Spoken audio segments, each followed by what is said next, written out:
There he goes again. Yeah, baby! My little buddy here is exceedingly excited because he just switched to Central Pacific Bank. It's epic! Without CPB, I wouldn't have a leg to stand on. All the places we can go. You know, it was so cool to be able to be the reason that my dad got to there. You know, my dad has opened up so many doors for me and my brothers. Yeah. And my mom, for all of us. You know, my mom and dad have opened up so many doors of opportunity for us. And then to finally be able to return that opportunity and be there and be a part of one of the bucket list things that he gets to check off was out of this world. It was so freaking cool.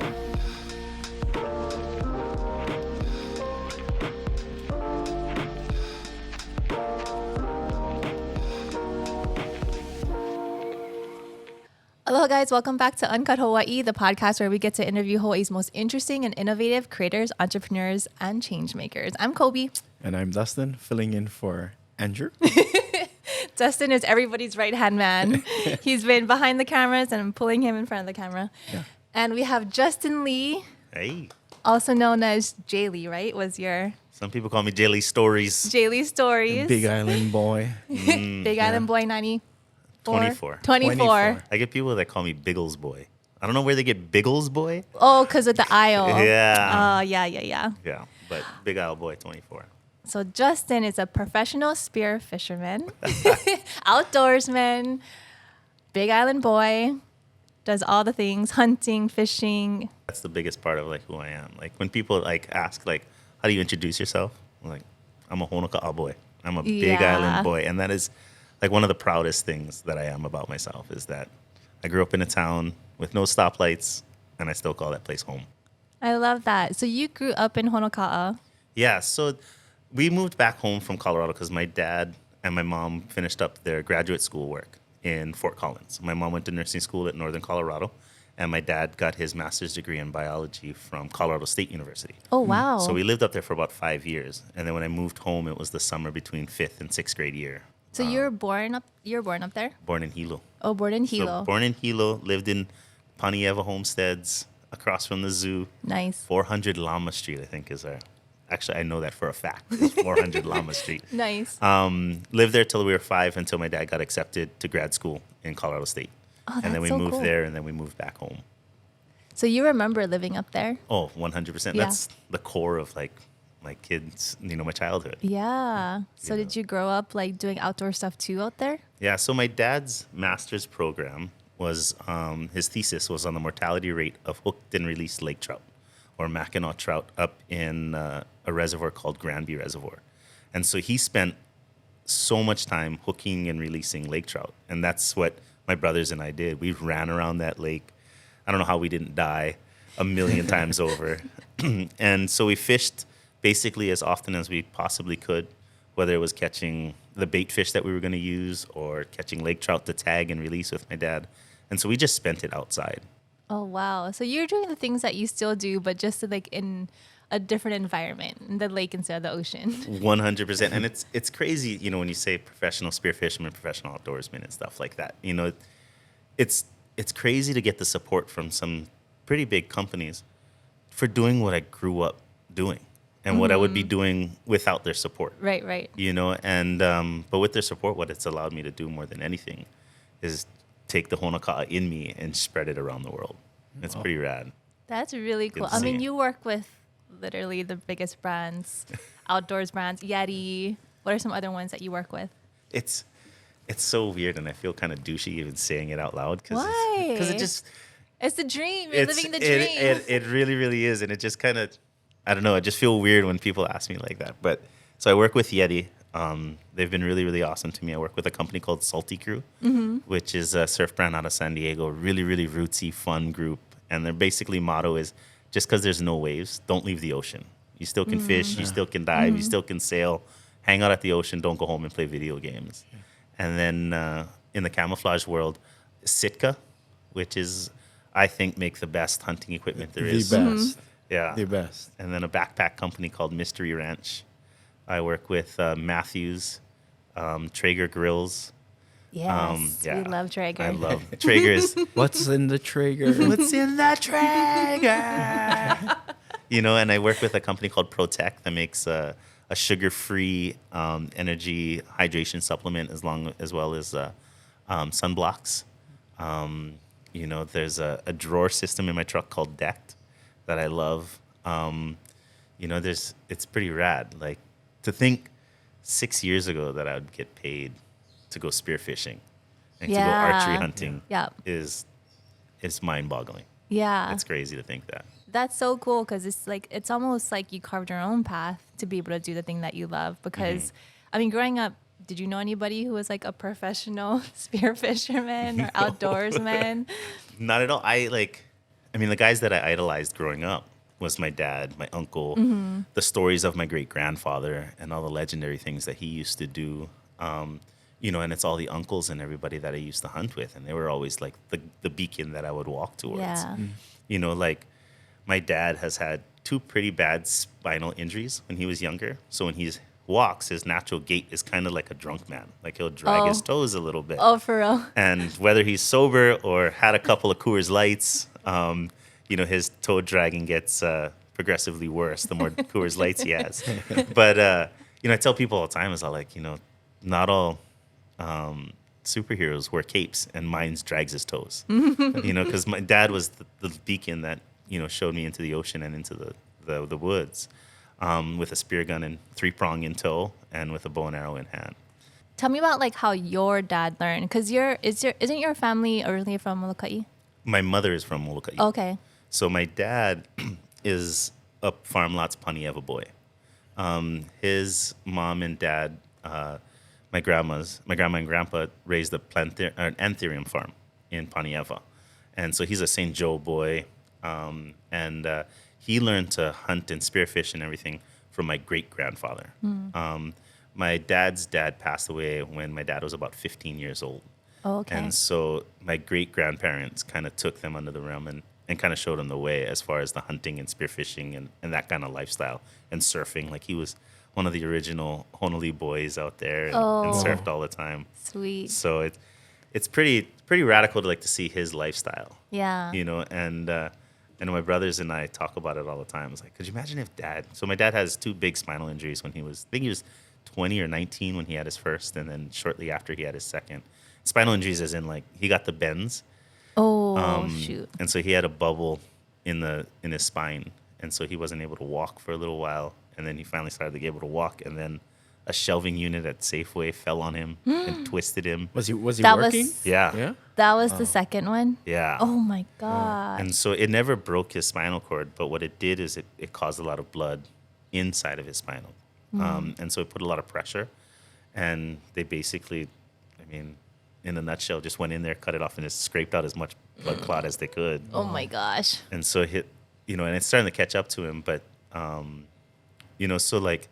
my brothers always talk about, could you imagine what kind of animal Dad would be if he never had Yeah, this? Because his right. mind is still, my able body will take me to wherever I need to go.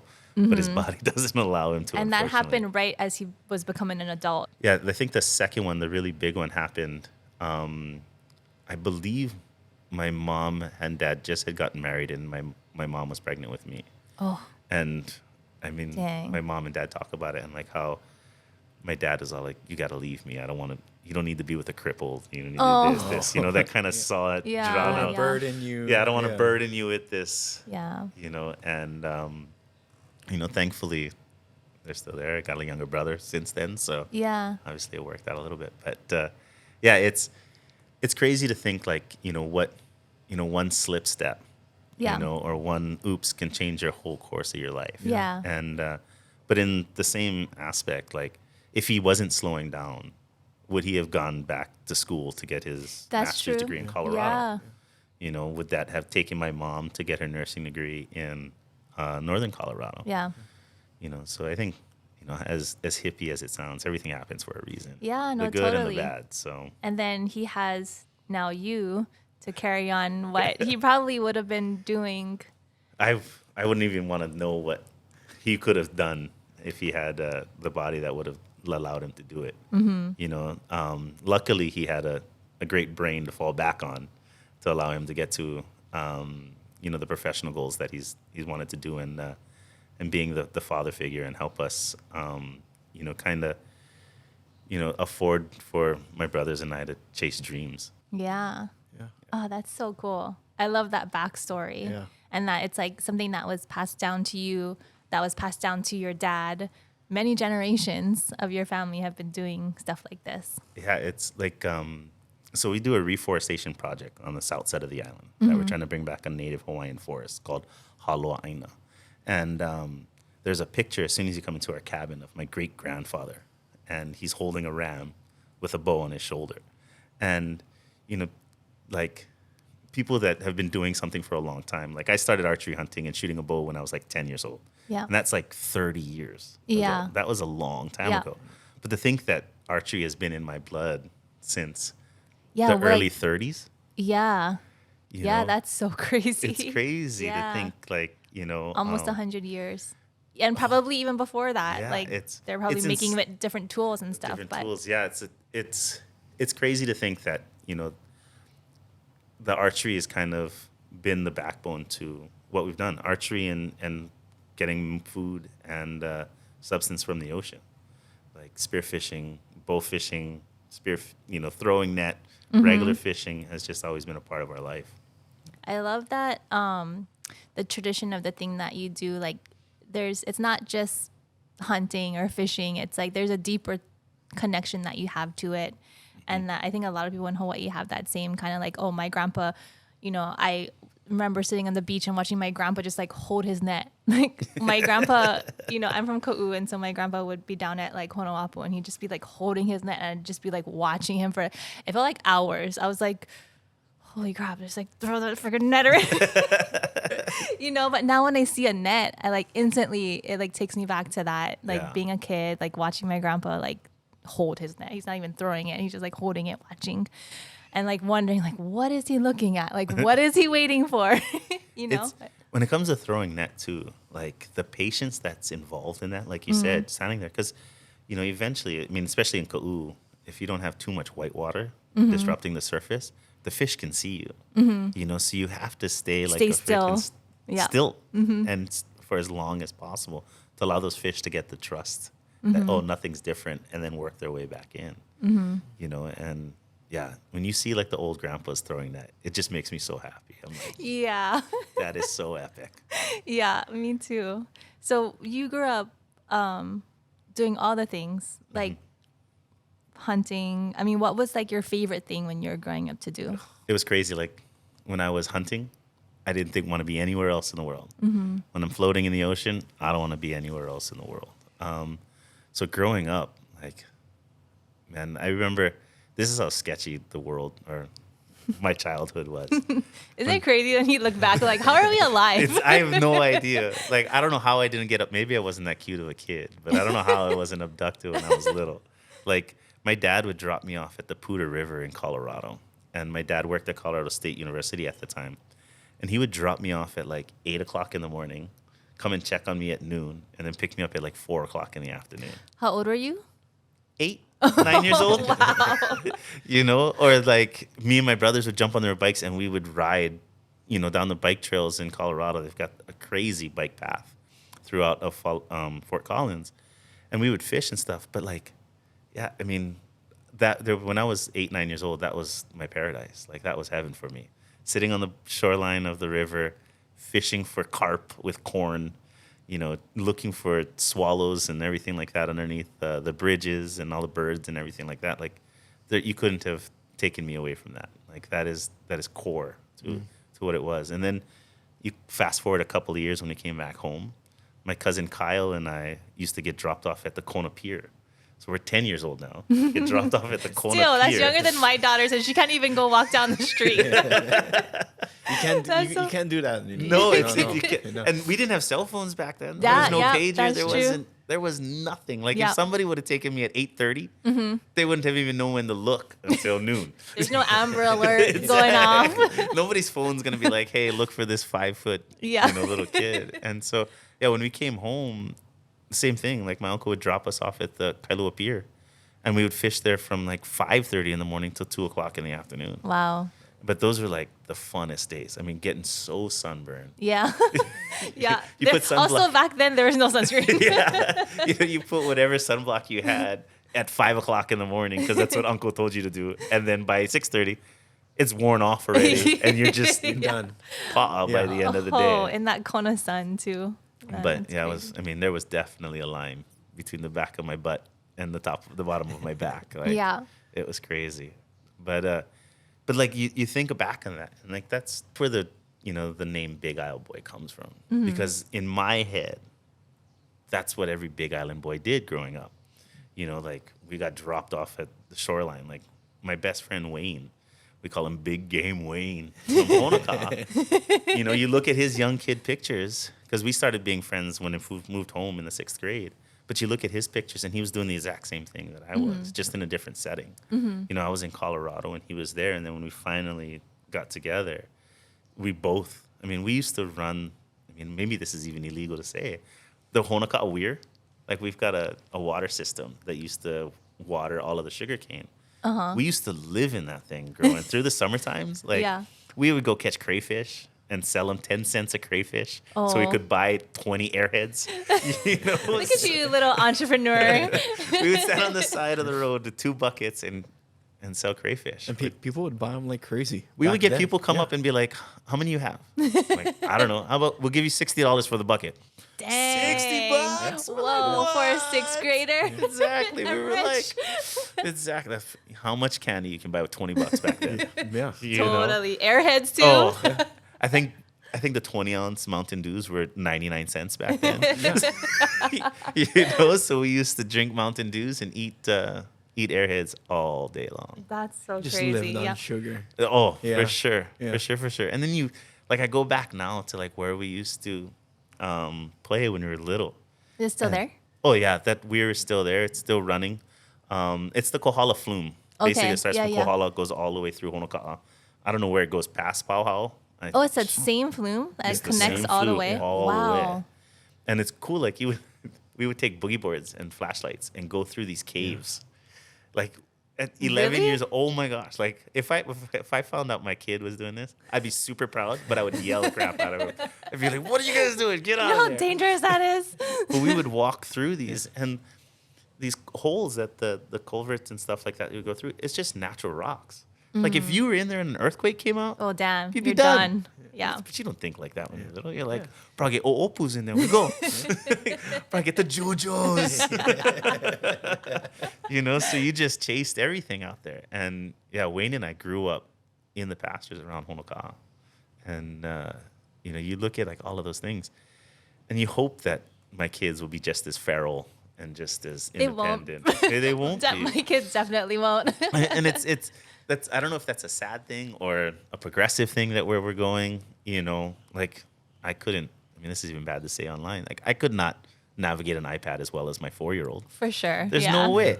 Like my daughter shows me, she's like, "Daddy, I want to find Disney Plus." I was like, with her phone, I'm like, not her phone, but on the iPad, and I'm like, "What are you trying to look for?" She's like, "Yeah," So Yeah. it's You just ask Siri. Siri, find me Disney Plus. so it's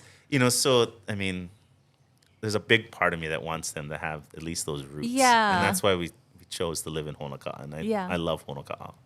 And I hope that, the kids get a little bit of that. Like we do afternoon walks and go chase pigs and bugs. My son is super into catching bugs right now. And so we take his little planetarium out there and catch as many bugs as we can. Yeah. I wonder if that was just like, I think about that a lot because growing up in Pahala, like we would never tell my parents where we'd just Yeah. go, and then when it got dark, you just go home. Yeah, And- that was but- our curfew. Yeah, when it got dark, it's time to go eat dinner.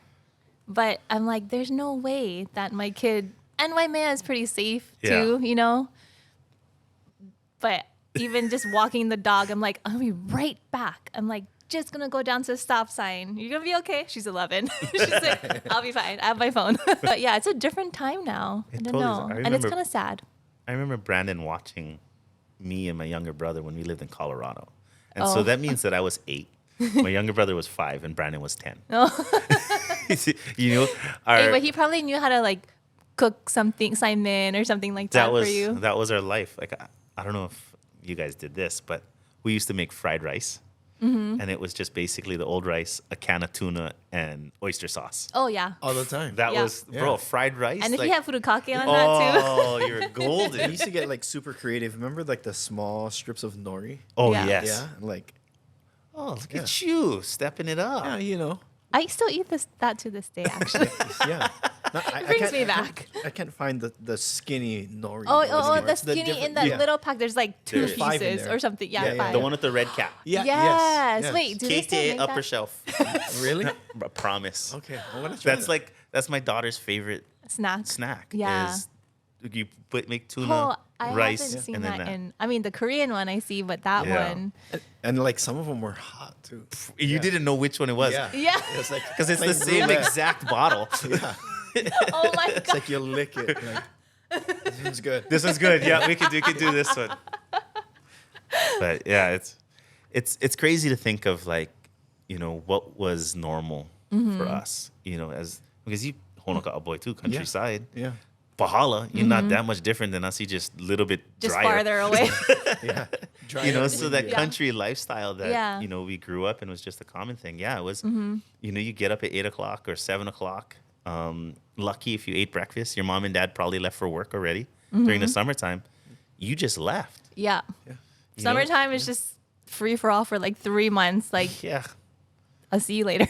I remember one day I was staying at Wayne's house and I was there for like 2 nights. And my mom called Wayne's house. And I hadn't talked to her in like a couple days. And she's all like, is my son down there?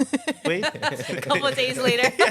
He's all like, yeah, he's down there. He's like, okay, tell him call mom when he can. I was like, yeah. But that's just the lifestyle you live, Yeah. especially in Honoka'a. Everybody knew everybody. Yeah. Yeah. I mean, I almost think that like the aunties, like, oh, we saw Kobe down over there. Yeah. Like, like people had eyes on us, even though we didn't think they did. For sure. Yeah. I mean, even to the police officers. Like your dare officer was like a big Dare part. officer. Like Officer Fuji. Yeah. It was like family. He was family. Oh yeah, and my Yeah. dad was a cop, so my dare officer definitely had eyes, Yeah. extra eyes. So I was like, oh, Uncle Corey is there. Oh, okay. It's so hard to do something wrong in Honoka'a. Oh my Like, gosh. Yeah. Yeah, like I remember trying to do stuff wrong and getting called out before you even getting halfway there. But but my childhood was pretty clean. Like we didn't do anything crazy other than get lost in the pine trees. But I wouldn't want it any other way. Yeah, You I know, know. and I think it's really put an appreciation for that childhood, especially now. Like you look up and taking people like pretty big name people adventuring, and some of them don't know how to tie a hook, or some of them don't know you got to scale a fish before you fillet eat it. the fish or before you eat it or whatever it is. And it's like my kids know that the fish have guts and gills and scales before it even comes to the dinner table. I take a big pride in that. Is like, yeah, my kids know. Yeah. Is Honoka'a way different from when you're? I mean, I No. feel like Honoka'a is kind of the same. We No? still don't have a stoplight. Yeah. The biggest difference is you can tell that someone that has moved to Honoka'a in like the last 10 years or the last 5 years, because they call TKS Malama Market. Oh. Because TKS has always been Tom Kanashiro's store since Oh. forever. Yeah. Forever. Yeah. But it's like, where are you going? TKS. Like even now with my wife, like, where are you going? I was like, I'm going down to TKS. She's like, where? Yeah. Malama's. I'm going down to the grocery store. Oh, I'll you be right still back. call it that? It's part of it. Yeah. There's definitely stores that have come and go. I remember having a lot more kind of tourist stops, souvenir shops when there wasn't the new Saddle Road, when people were kind of forced to drive along the Hamakua coast. Yeah. So you used to have a lot more souvenir and gift shops in Honoka'a. But honestly, to tell you the truth, it hasn't changed. Unfortunately, you got some more homeless people. Yeah. But like, even it's weird to say, like they're like my classmates. They're native. They're native. Yeah. Yeah. They always lived in Honoka'a. Yeah, They they're just safe, live they're there now. safe, Yeah. So like, but I wouldn't say it's changed. Yeah. There's a couple of new faces, but I think because there was such little new construction going on in Honoka'a, Yeah. it stayed relatively small. You still have the aunties and uncles. You still have the old Portuguese that live down there, the Japanese camp, the chickens that are still over there, and it's kind of all the same, and it's really the same vibe, which I absolutely love. Yeah. We just got a dim sum shop or fancy. not dim sum. I apologize for saying a dumpling shop. Dumpling. A dumpling shop. And so that's new, and it seems like there's like a revolving door of new restaurants that come through, but it's the same. Yeah. No, Like, I love that. It's Has crazy. that same spirit. And my kids go to the school with my classmates' kids. Yeah. Some of them are teachers now. I know that's Yeah. the crazy thing. It's like I graduated with your dad. Mr. Souza is the principal at the elementary school, and his dad was my teacher. Oh, wow. And my dad was a teacher. Your in dad Honoka'a. was my teacher. Yeah. Bro, I had him for 3 years. Yeah. What? Yeah. He just followed you. I swear, because Honoka'a school, so small school, the teachers got to, even though their specialty is this. Yeah. If there's an empty space here, they've got Totally, to yep. cover. So he taught me, what was it, 7th grade conceptual physics. He taught me biology and teen health. Oh, Yeah. your Oh. dad. Oh, that's rough. That's what I told my dad. I was like, Dad, if there's any time of the, you could have chose anybody else. I know, guarantee you is in the front. He was like, I can do it. Teen health. Yeah. Yeah. So have him talk to me and 25 of my best friends about the birds and the bees was something special. Oh, he did that on Oh, purpose. your dad knows a lot about the male reproductive parts, huh? I was like, oh my gosh. Mr. Lee. For the longest time, I called him Mr. Lee. Yeah. And I still call him Mr. Lee. So you went to Honoka'a, but then you graduated from HPA. Yeah. So that's What was that transition like? People going always from ask, public to private. where you went school. If I hear where you went school, I went Honoka'a.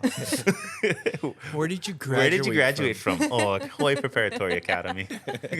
Did you do 1 year? How many years? Just did you 1 do? year. Yeah. Just my senior year. And, I think the biggest difference between the two was that the goal oriented was completely different. Like at Honoka'a, there was a lot of students that, high school was going to be the end of their, in-class education. They were going to go out and do trade, or they were going to do construction, or they were going to do military or whatever else it was going to do.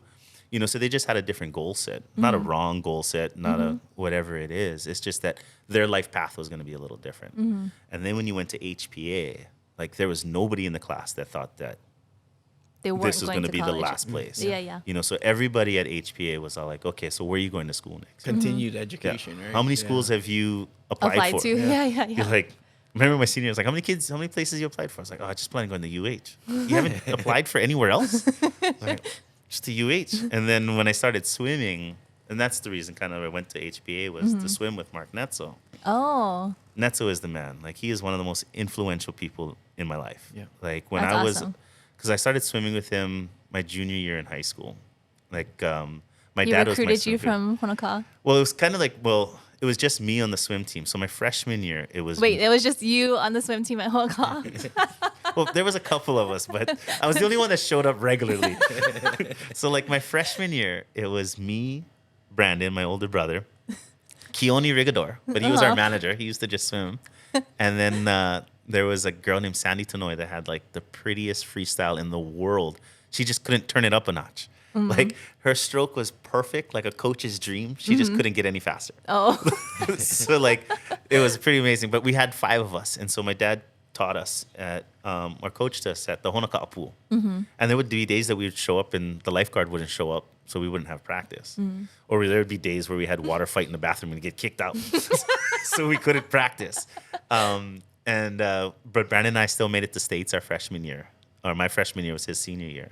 And then sophomore year, I played basketball. And then junior year, I realized, if I wanted to do something at the collegiate level, being a 5'11" Filipino basketball player was not where I was going to be. Yeah. And Yeah. so I went back to swimming. And at that time, it was just me, I think Roland Shackelford, which is an amazing surfer. He did it just so he could stay in surfing shape. Yeah. And then there was a couple of other girls that was on the team, but there was 4 of us. And so This is at HPA? this is at Honoka'a, and my dad's all okay. well, I'm just going to give the stipend that Honoka'a High School used to give to my dad, and he just gave it to Netzel. And he said, hey, will you mind coaching my son and a couple of the Honoka'a kids? Because their swim team is so big. Yeah. He'd just throw us in lanes, and we would just practice with them. And then after my junior year, Netza was all like, Justin's got some potential that maybe he can earn a scholarship to go to a college someplace, but we need him to come here. And so I ended up attending HBA. Oh, I see. That's what happened. Yeah. Is your name up at the pool? It was. I don't know if it still is. Because I heard this kid, Logan, I don't know, Logan or Lucas or something like that, just swam a faster 100 freestyle than I did. Just this past February. Really? I ran into Netzel at... bumped off the leaderboard. Yeah. But that's what records are for. They're meant to be broken. Pretty good, though. That was a good, 21 20 years?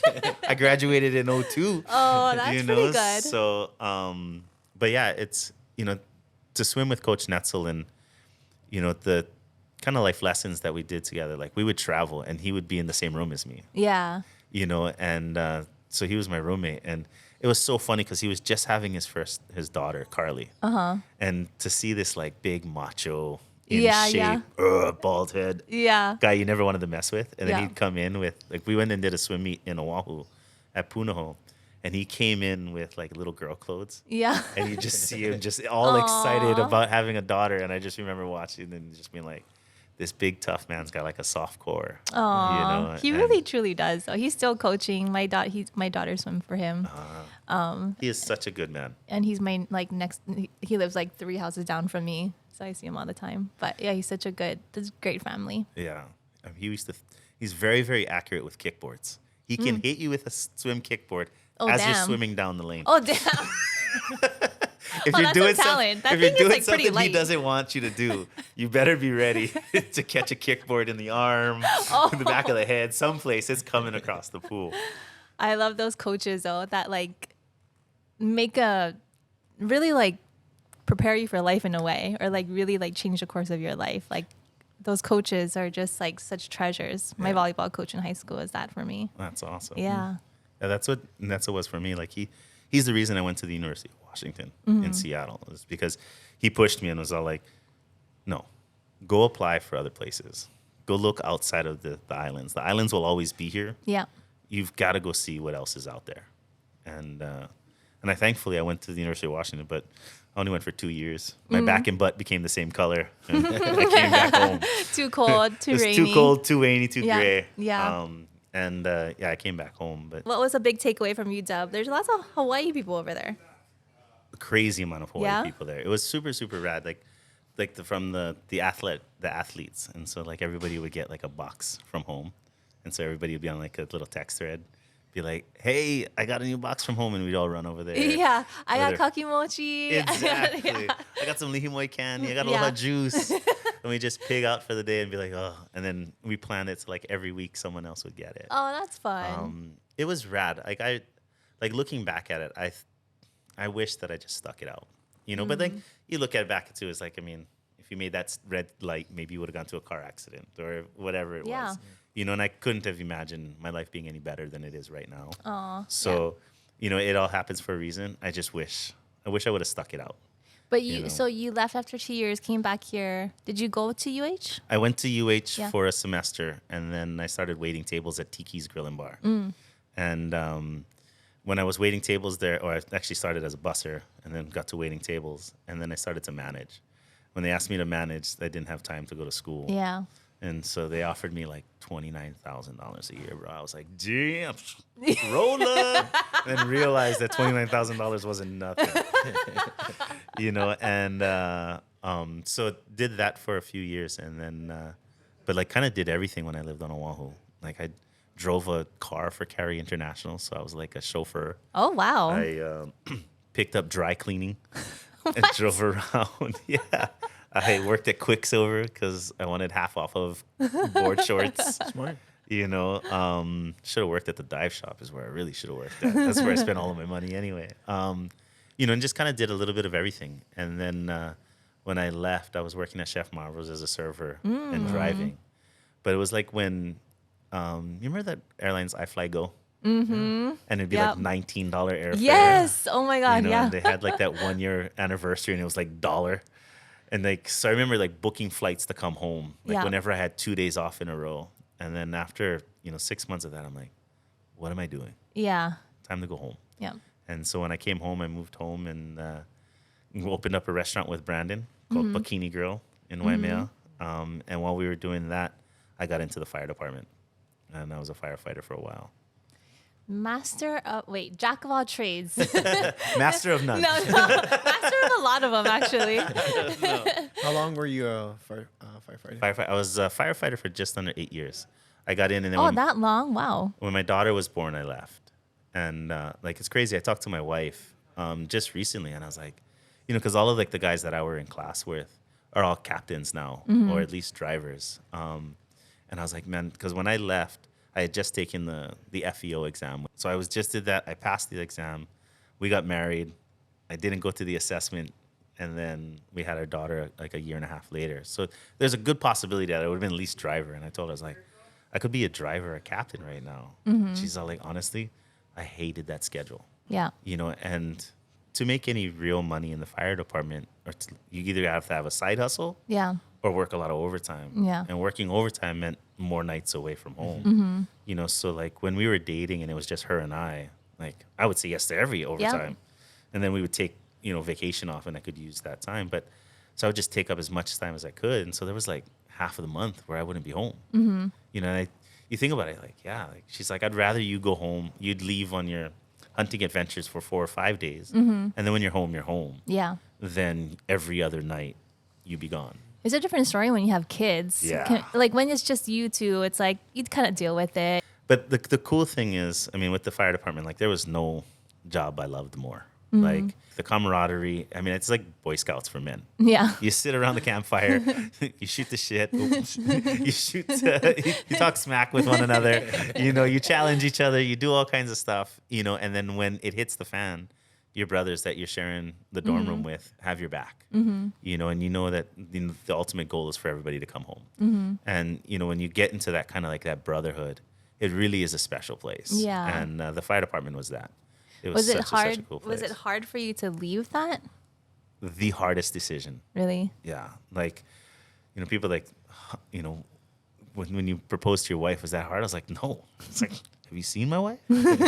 She's pretty cool and she's very, very supportive. So like that was easy. When you decided to have kids, was that hard? No, because that was like a part of my life where I was ready. When it was time to like, okay, I'm going to step away from the fire department and work with my dad full time and chase this Jay Lee story dream of mine, you're leaving the most comfortable blanket there is in the world. Yeah. You're leaving your brothers, you're leaving, the people that you relied on and that relied on you for life for 7 years. Yeah. You know, And a it's- job that a lot of people would kill to have. Yeah. It's like everything, with the fire department and with the county and everything like that was basically setting you up for retirement. Yeah. Like you put in the time, you do this, and then when you retire, it's time, it's relaxed, you're good. Yeah. And so, yeah, it was taking a step away from that, and I remember I asked them if I could have a leave for a year to see if this would even work. And they said no. Yeah. They said, we will rehire you, but you got to You start go all through over all again. that. Yeah. And we had just sold our house. We're about to trying to buy a new piece of land that we were going to build our house on. Yeah. And all of a sudden, like, I went from having, Super safe. consistent. Yeah. You're going to have a raise every year. You're Yeah. going to do this. You have that. So, so that you can plan your life out 10, 15 years out as far as monetary where you will be. Yeah. And all of a sudden, it's like, shucks, I don't know. I hope Yeti wants me next year. Yeah. And it's kind of scary. And Yeah. but I remember doing that with my wife. And, now you're looking back on it, it's like, I'm stoked where I am. Yeah. And I'm stoked that made that decision and gotten to see a lot more of the world than I ever thought I would ever. Yeah. And it's just a few years in, Mm-hmm. which is pretty cool. I think people can relate to that because there's opportunities. There's an abundance of opportunities, but yet I think it's hard to like leave something that is a guarantee, even though firefighting isn't. Nothing is a guarantee, But leaving something that's like super safe and pursuing something that you're passionate about, but it's like zero safety. And it's kind of uncharted territory too, you know, especially for what you do. It's not like you're following the path of somebody else. It's like you're charting your own. I mean, I give you so much credit for that because I think most people wouldn't, even though it looks so glamorous and like you're such a success story. But like when it comes down to making those choices, I feel like most people wouldn't. I remember my buddies like, hey, I'm going to leave. They're like, you're going to be making me that much more money? It's like, bro, I'm taking a huge pay cut actually, you know, but hopefully in the long term it'll be. And yeah, it's scary. And it's still scary. Even to this day, it's still scary. And like you said, we live in the world of social media and Instagram and YouTube and all of this stuff. And so it is kind of curated to the best parts, right? It is my life. Like if you go on my Instagram, that's me. My 2 kids are a big part of my life. Spearfishing, archery hunting, my wife, my family. It's who I am. But what you don't see is like, so this last trip to the World Championships of Spearfishing in Spain, you know, so I was up there for 2.5 weeks before the competition because growing up the middle of 3 boys, I am competitive, true and true. Like when we were little, it's like who could hold their breath the longest, who could go get the mail the fastest, you know, everything was a competition. And so showing up for a World Championship, and you're not just showing up just to show up, just to compete. You're showing up to mother truck and win, bring that gold home. Yeah. You know, whether it's a realistic goal or not, that's the mindset that you have going out there. And so, you know, you want to give the best opportunity for yourself to succeed, and scouting and being up there and looking for fish and trying to learn the area is what you need to do. And so when so this last trip to Spain, you know, now my kids are 4 and 6 and they know, you know, they know how to miss somebody, you know, and they know when daddy's gone. You know, and luckily there's FaceTime, and so you can FaceTime them, but it's not the same like giving them a hug goodnight and kiss them and everything like that. And what you don't see is that for, 16 days, I dove every single day, whether the water was nice, whether the water was ugly, whether it was cold, whether it was stormy, whether I had a stuffy nose, whether I wasn't feeling good.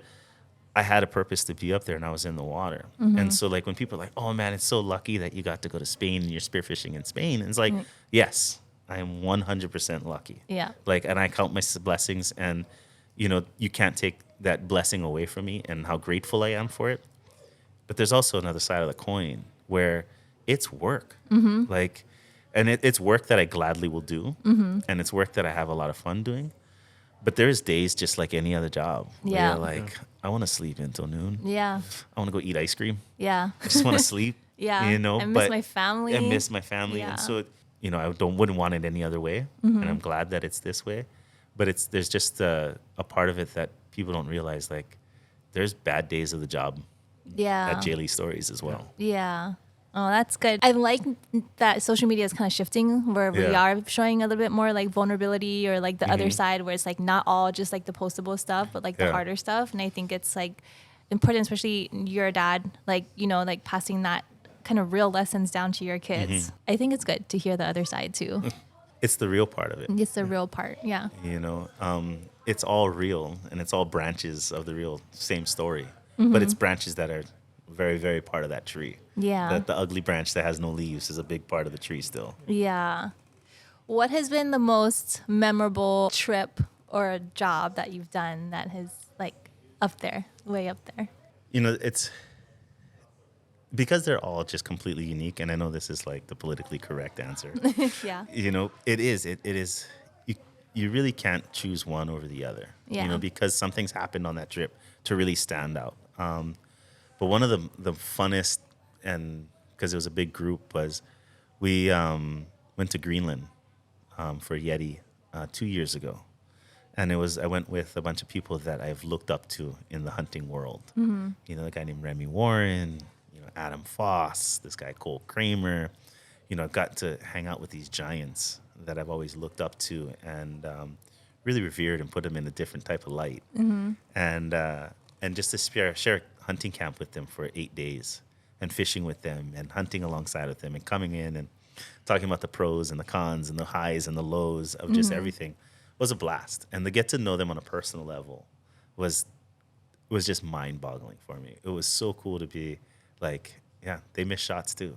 Or they feel like they've stepped on the wrong branch. They should have gone left when they went right, you know, and to get back and, you know, kind of just bounce ideas off of people that have hundreds of years worth of knowledge between the group of them was really, really cool. And just being in a part of the world where there's no cell phone. Oh, know, yeah. There's nothing. And so it's really like how, you know, subtract 25 years. Yeah. You know, and you're just a bunch of friends hanging out in a cabin. It gets dark. There's little lights, so you can't keep the lights on because it's all generator run. And gas is at a commodity, so you turn off the fuel to make it sure it's dark. And it was just super, super rad. Like the whole experience of fishing with them, hunting with them, crying in the rain with them. You know, it was really, really cool. And then like on the flip side of that is a few years ago I got to hunt elk with my dad in Utah. And like that'll probably be one of the coolest adventures that I've ever done. Just because, you know, my dad's goal has always been to shoot an elk. Like when we lived in Colorado, and he was a lot more able-bodied back then, even there, and that's 30 years ago, 35 years ago. He would go out and hunt elk with my uncles and all of the family friends in Colorado, and they'd always get close but not succeed, you know. Or he would pass a smaller bull because he saw a big bull to the right, or whatever it was. But he never succeeded and never connected on a big bull. And a couple of years ago, I had an opportunity to hunt in Utah, and I said, "Hey, can I give my tag to my dad?" And they're like, "Yeah, for sure." And so I got to walk behind my dad and hunt alongside with him, and he connected on a giant bull. Wow. Oh, that's Like it was chicken super chicken skin. We were sitting over like a big water trough, and it was hot in the middle of the day, and we knew the elk were gonna have to get up and walk to get water. And I remember sitting there with him and going, "Dad, antler's in the tree in front of us." And he looks up, he's like, "Oh," and he gets ready, and we watch this bull walk across this pasture from about 250 yards away all the way to 37 yards. And he draws back, and I'm like, oh. And I'm just sitting there as quiet and as still as I possibly can. And he draws back, and the elk isn't completely broadside. I'm like, "What are you doing? Don't draw yet." And then the bull turned, and he let go the perfect arrow. And just to see it disappear behind the front shoulder and execute the shot was just like, oh my freaking God. Like I jumped up and hugged him. Like it was so rad. Like we had a photographer friend with me, and he captured it. And like the pictures are nice. so rad. Oh and my gosh, it's that's so crazy. awesome. So like you got these pictures of just like immediately after the shot, Yeah. like the jubilation of just me hugging him and just grabbing him, and my That's dad crazy. just on this beside himself. And it was so rad. Like, you know, it was so cool to be able to be the reason that my dad got to there. You know, my dad has opened up so many doors for me and my brothers. Yeah. And my mom, for all of us. You know, my mom and dad have opened up so many doors of opportunity for us. And then to finally be able to return that opportunity and be there and be a part of the reason, or be a part of one of the bucket list things that he gets to check off was out of this world. It was so freaking cool. Wow. That's probably like one of the best stories I've heard on this podcast. Like that is crazy, full circle. Probably one of the moments of both of your lives that you'll be thinking about like at the end, you know? I hope so. You know, That's and so crazy. yeah, like we talk about it, and now, you know, my dad's got it taxidermied on the wall now. And like the crazy thing is, like, my mom has always been like, there is no way a dead animal is going in my house. There's no way there's going to be eyeballs on the wall. Up And until that point, she never had? never. What? And now there's a big, huge bull elk in the middle of the living room. But my dad guys have this like old plantation home, but it's got like 20-foot ceilings. Oh, nice. And so it's like perfect. And we've always dreamed, like when we were little, Dad, like, do you imagine putting a big elk up there? Oh my that's the one. gosh. That's where we need to be. That's so crazy. Didn't you guys just hang it like Yes. during Christmas or Thanksgiving? Thanksgiving. Yeah. Yeah. Wow. We hung it. And so it was like the three brothers. You guys all helped. Yeah. Me and my brother, we were all over, and we hung it. No, it was Christmas. Was it was it Christmas. Christmas? Oh, okay. Yeah, it was I know it's Christmas, and one we of the hung it up there. holidays, yeah. It was just recently, Wow. yeah. It was so crazy because now you sit back and you look up at the wall and you're like, we did that. That's the one. Yeah, it's crazy. It's chicken skin For teary-eyed sure. kind of moment. Like you sit there and Wow. you talk about it. And to see that my mom has taken like a complete 180 on the thought of that. Oh, and how now could she not? supporting it, you know, could she and just not? looking up there. Yeah. You know, and she's like, wow, it's so pretty. It's so nice. It's so pretty. It just watches me all day long. All day long. It's so nice. Yeah. Oh, and that's gonna be one of those stories that you like tell your kids, and they'll tell their kids. Hopefully, like one of those epic stories that And will it's- go down.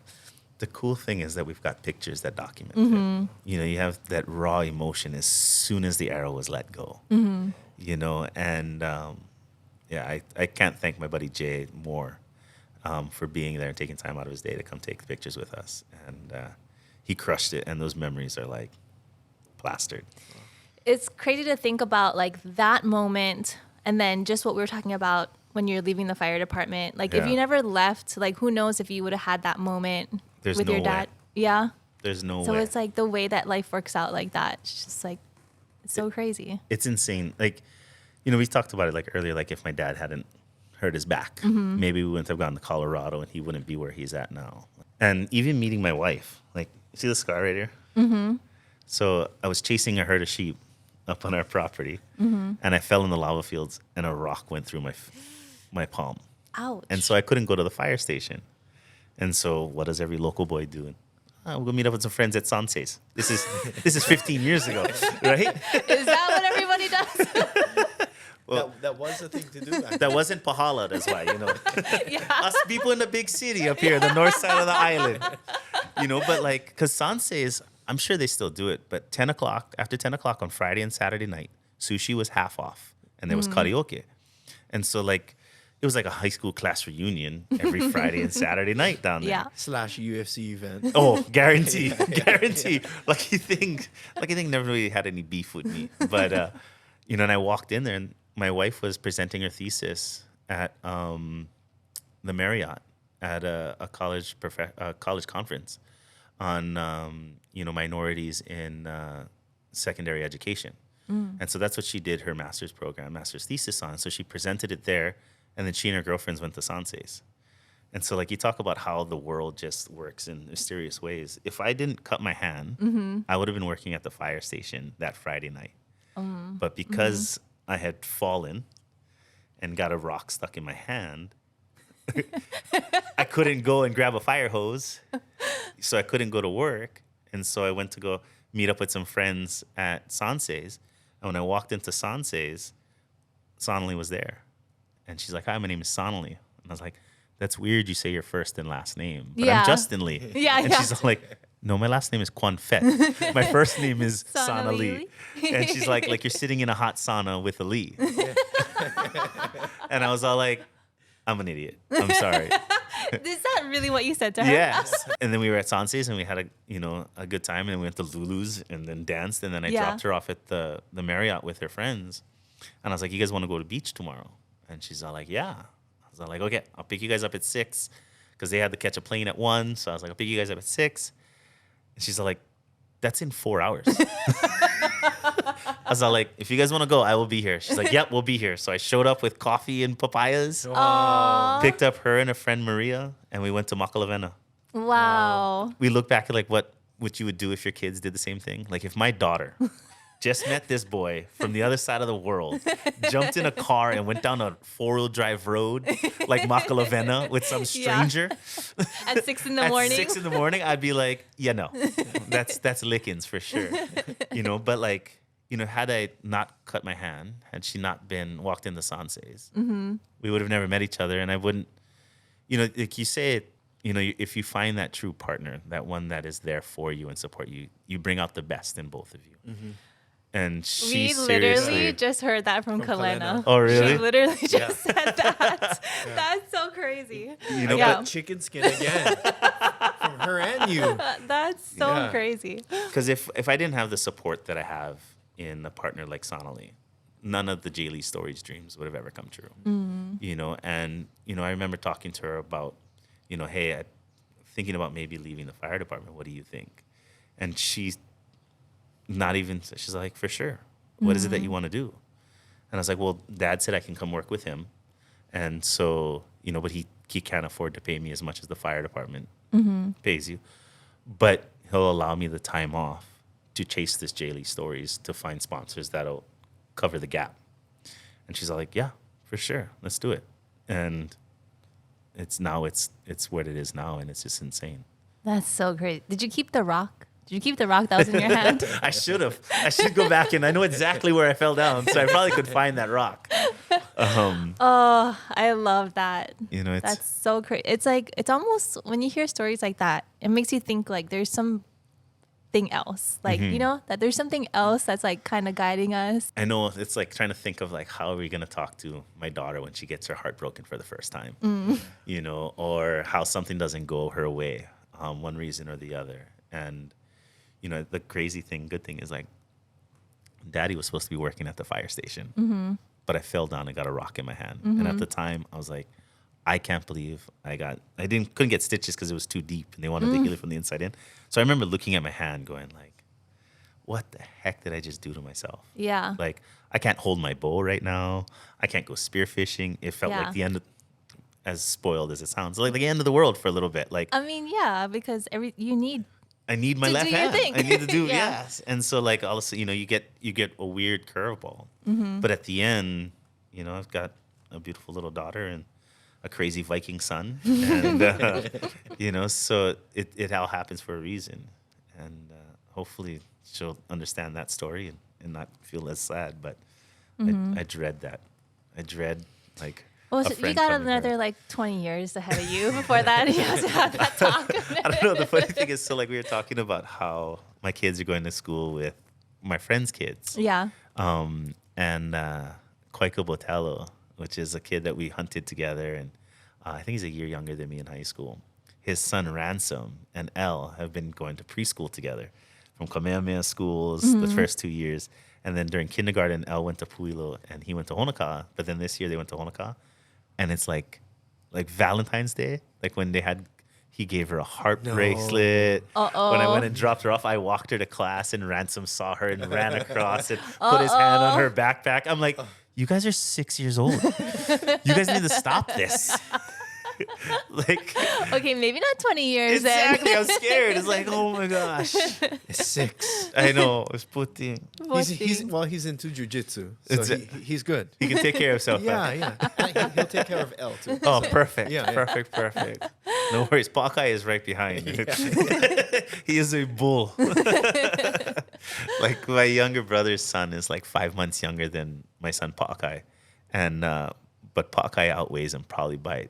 Hawkeye is 51 pounds and he's 4. Oh, wow. And Knight is 4.5, and he is maybe 30 pounds. And so, but he's like the older brother in his house. Yeah, so yeah. he's like whatever he wants, he goes and gets. And like I remember him taking stuff, and I told Hawkeye, like, you cannot battle with anybody. The only person you can battle with is Daddy. Yeah. So no battling. And so he like when Knight gets stuff, he goes, and I'm like, Knight. It's like the Hulk. Like don't test him. You know, and but it's Cute. yeah, it's so rad, like you know, seeing like the 4-year-old world and the 6-year-old world, you Isn't know, it? through a 40-year-old eyes. Yeah. Is insane. Like taking them, you know, I take them hunting all the time. Mm-hmm. On the Honoka'a side, we go and walk and look for pigs and stuff like that, and you know, seeing how much excitement my son gets out of a cockroach. Like He loves bugs, that boy. Bro, he This past loves weekend, bugs. Yeah. Like, Hawkeye, what is that? Oh, a lizard. Oh, like I don't know how he catches them. Yeah. Like it's hard for me to catch a gecko, and he's like, he'll come back and there's like 4 of them inside of his little planetarium. I was like, I mean, all of them don't have tails. I'm like, Now you know. Exactly. I was like, how did you catch these things? And you know, of course, he just puts them in there, and he just like watching them, like, let him go. No, Daddy. I was like, you gotta let him go, buddy. Dude. Unless you're gonna feed him every day, and then he goes try and catches bugs and throws them in there. I'm like, you gotta let him go, bro. Cute. But that's like, so his name Pa'akai. Pa'a is solid, and Kai is ocean. So he's the solid form of ocean or salt. And so like, you know, the word Pa'akai, like the importance of it for the Hawaiian people can never be overstated, you know, because that's how you preserve the past, right? It's how you preserve food to eat it tomorrow. And, you know, my thought was like, how do I preserve my way of life and pushing it forward? And it's going to be through Pa'akai. It's going to be through my son. And so taking him hunting and being feral and catching bugs and lizards and protecting his sister. But like, he loves when I come home with fish. Yeah. And he goes out there with his butter knife to help me fillet fish and scale fish. And he wants to see what's in the cooler when I come home, you know, and he has no problem picking up a dead ram head or a pig jaw or getting bloody. Oh, And, that's awesome. So Well, it's super, super rad. he's got big shoes to fill. He's got big feet already. It's kind of crazy. So what about this year? Anything you're looking forward to this year? You working on? We're going to do a film project with Swarovski, which is a binocular company. And they make like the best binos in the world. But we're going to do a story that basically follows like the conservation and future mindset kind of from the bottom of the ocean to the sky. So the reforestation project that I do with my family at Honoka'a, we're trying to bring back a native Hawaiian forest. And the way that we fund the project is by selling an essential oil and a hydrosol and some of the products that we make from the dead and dying sandalwood trees that we do up there. And so since 2010, since my dad has purchased the property, we've got over 1 million new native Hawaiian trees on the property. Some voluntary growth as they just sprouted up and we protected them, to us putting hands in the ground and planting. And we've got an amazing crew up there that works and tirelessly to do all of this. And what's really rad is in the planting of the new trees and the forest being in a better spot than it was 10 years ago, some of the native Hawaiian birds have started to come back. So Wow. the apapanes, the elepaios, the amaki'is, the pueo and the i'o are there. And Wow. it's really, really rad. So I'm really excited about that because my family gets to be a part of that one. Oh, that's awesome. Yeah, there's a nationals in Florida that I get to go to. It'll be really, really cool. It's crazy. Like, you think that the year's not that busy, and all of a sudden you sit down and you start filling out a calendar. And you're Yep. like, oh my gosh. Yep. Like, it's insane already. Yeah. I was in Panama the beginning part of January, and I got bit by a mahi-mahi. You did? Yeah. Whoa, that's a huge bite. Like, I might be one of people that have been literally bit by a mahi-mahi. I've never heard that before. I think it was coming from my kole. I swear, I was swimming with a t-shirt on. Oh, and so Open ocean. Oh my god. And there was we didn't see a mahi-mahi underneath there. So we found the log floating, and there's a fish underneath it called a triple tail. And it is like the dumbest fish in the ocean. And they are delicious. And so I was diving with a friend, and I said, oh, jump in and go spear it. And he's super new to spearfishing. And so we went up there, and the spear was literally like 3 inches away from the fish, and he pulls the trigger and misses. And I was like, he's like, I got it. I was like, no, you didn't. He's like, what? So I reloaded the gun, and the fish didn't swim away real fast. It just kind of jolted and stopped and swam and stopped. And so you can swim them down. And so I didn't have my fins on. I didn't have my wetsuit on. I just had a mask. And I was just basically making sure that, because we were just going to swim up to the thing and shoot the fish and pull it back on the boat. Well, I reload the gun, and I'm swimming down the fish, and I look back, and the kid is on the boat. And I was like, oh, I guess I'm going to shoot this. Okay. So I started doing butterfly after it on the surface, and I finally catch up to it. And as soon as I pull the trigger, I pull my arm down, and I get whacked from my side, like hard. Like for a half second, I thought I was getting eaten by a shark. Like, boom. I was like, and then I looked, and right there was the mahi-mahi. Wow. I was like, oh my gosh. And I look, and the mahi-mahi's swimming away. And I'm like, did I just get bit by a freaking mahi-mahi? And I went like this, and I just saw blood in my hand. I was like, no. oh my gosh. Like, he bit me hard.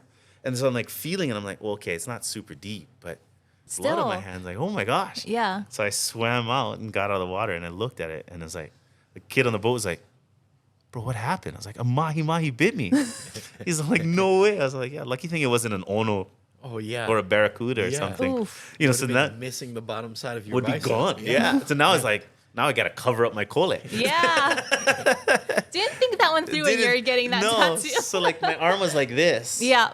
When after I shot, and so I can only imagine that mahi-mahi was coming up and seeing the fish. But you're usually wearing a wetsuit. Usually wearing a covering wetsuit it. and Yeah. everything like that. Yeah, so it's not even. It's crazy. But open ocean swims, I might have to wear sleeves just on top of my forearm, man. or just some really thick sunscreen to cover up my tattoo. Oh, that's crazy. Well, you get a story that not many people have. Yeah, So should be worth it. different for sure. Yeah, 2024. I mean, it seems relatively mellow until until it's not. mellow. Yeah. Exactly. Like Well, tell everybody you got to plan on Sunday, and then Monday happens. yeah. You know, Yeah. and just got to adapt and move forward. Well, I'm stoked for you. I'm stoked to like continue following your journey, and I think that, like what you do is like so cool because the way that the world is moving towards like technology and AI and all that stuff. Then there's Justin Lee, who's like taking it back to like what your ancestors did, Yeah. and so I think that's really cool, and I think that there's an attraction to that, and I think that's why so many sponsors like want to see you continue to do this. Yeah. So I'm stoked. Thank you very much. And that's I don't know if you know that, like I help with a nonprofit called Free Dive Safe Hawaii. And we did a thing at HBA, and we're going to do them all over. And that's the really cool thing about, you know, being in the position that, you know, weird to say it out loud, being the position that I'm in, you know, for the fun things that I've done that have been passed on through generations, like finding fish in the water. Yeah. You know, and there's so many kids that go into the ocean to go spearfish because they saw it on Facebook or they saw it on Instagram and want that part of that lifestyle, want to go back out and go catch their own fish. You know, but it opens up a big opportunity to get hurt. You know, if you're not doing it correctly, if you're overweighted, if you don't know what kind of signs and symptoms to feel when you're being too hypoxic or as your buddy is looking. And so Free Dive Safe Hawaii has allowed a free educational platform for kids to go and learn what it is that they need to be looking for their friends, be properly weighted, and also, you know, to really drive home diving with a buddy. Yeah. You know, never Yeah. diving by yourself. And so that everybody comes home together. And, you know, What's that website again? Free Dive Safe Hawaii. FreeDiveSafeHawaii.org. Okay, cool. And so anybody, is this just for Hawaii Island? Or nope, is it the whole state. Oh, so we've awesome. done classes on Molokai, Kauai, Wow. Oahu, Maui, Big Island. We'd love to do them on Lanai if we can get enough kids to do it. You know, and it's a nonprofit. And one of my sponsors, Sitka, just did a big campaign. And we're going to launch it middle of March, I believe, where we put together like a 30-minute film about this and hopefully trying to get into the DOE nice? and just kind of before summer or before when it's just kind of play it and the kids can watch it. It just talks stories and basically the importance of diving with a buddy and the little things that you can do to ensure that you're always having fun and you don't have to go down that scary path. And so it's pretty rad Thank you program. for doing that. No, I think that's needed. The lady that started this, her name is Nikki Spetnik, and she is a saint. Like, she has done some really, really great things, and just stoked to be a part of the journey with her.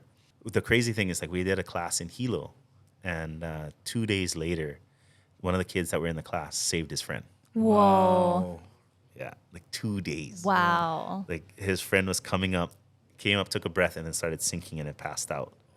And so he grabbed him, took off the mask, held his face above the water. Knew what to do. He knew what to do. Whoa, that's crazy. Yeah, See?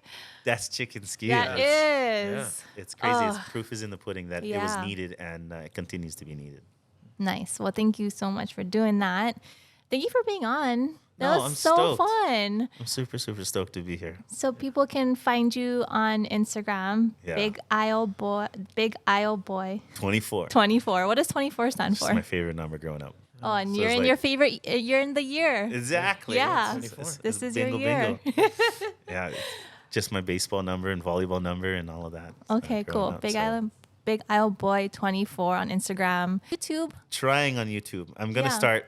So GD that's stories, gotta that's the get it back goal. up there. My buddy Ryan Myers is whose videos that I was a big part of for a while. Yeah. When Ryan lived out here, he's one of the best divers there is in the country as well. And he and I went on some epic dives and everything like that. And so it was cool to be having the third person perspective Yeah. from him diving with a camera next to me and me diving next to him. And Bring just it kind of having back. somebody. So yeah, that's. I know a good camera guy. I heard he's really good.